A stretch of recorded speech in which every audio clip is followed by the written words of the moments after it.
പക്ഷേ ഇതിന്റെ അപകടം എന്ന് പറയുന്നത് തലസ്ഥാനം ഇന്നിപ്പോൾ BJP പിടിച്ചിരിക്കുന്നു എന്നുള്ളത് ഒരു ചെറിയ നീക്കമായിട്ട് കണക്കാക്കാൻ കഴിയില്ല. തല വീണാൽ ഉടൽ വീഴും എന്നുള്ളതാണ്. ഉടൽ വീഴുന്നതിന് മുൻപ് ആ 2026 പിണറായി വിജയന് പകരം VD സതീശൻ മുഖ്യമന്ത്രി ആയാലും 2031 സംഭവിക്കാൻ പോകുന്നത് അവിടെ മുഖ്യ പ്രതിപക്ഷമായി BJP ഉണ്ടാവുകയും 2036 BJPയുടെ മുഖ്യമന്ത്രി അധികാരത്തിൽ വരികയും ചെയ്യുന്നു എന്നുള്ളതിനെയാണ് ഭയപ്പെടേണ്ടി വരുന്ന ഒരു സാഹചര്യം ഉണ്ടാവുന്നത്. ഇടതിന്റെയും BJP അധികാരത്തിൽ വന്നാൽ എന്താണ് ഉദാഹരണമായിട്ട് കണ്ടത്? നിങ്ങളുടെ ഫ്രീ സ്പീച്ച്, നിങ്ങളുടെ സ്വതന്ത്രമായിട്ടുള്ള സംസാരം, നിങ്ങളുടെ മതേതരത്വമായിട്ടുള്ള ഒരു സെക്യുലർ ഫാബ്രിക് അത് തകർന്ന് തരിപ്പണമാകും. അതാണ് നമ്മൾ കണ്ടുകൊണ്ടിരിക്കുന്നത്.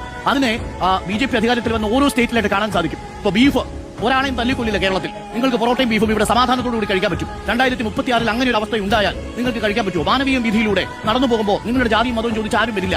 നിങ്ങളുടെ ഏതെങ്കിലും ഒരു വിഭാഗത്തിന്റെ കച്ചവട സ്ഥാപനങ്ങൾ ബുൾഡോസർ കയറ്റി ആരും ഇവിടെ വലിച്ചുടയ്ക്കാൻ വരില്ല. ഇത് കേരളമാണ് എന്ന് പറയും. കേരളത്തിന്റെ മനസാക്ഷിയുടെ ഒരു ഇടത് സ്വഭാവം അല്ലെങ്കിൽ മാനവിക സ്വഭാവം ഉണ്ടായിരുന്നു. അതിനെ നശിപ്പിക്കുന്ന സെക്യുലർ ഫാബ്രിക് ആയിട്ട് BJPയുടെ വളർച്ച ഉണ്ടാവുകയാണെങ്കിൽ അത് ഭയക്കേണ്ടത് തന്നെയാണ് എന്നുള്ളതാണ് എന്റെ പക്ഷം.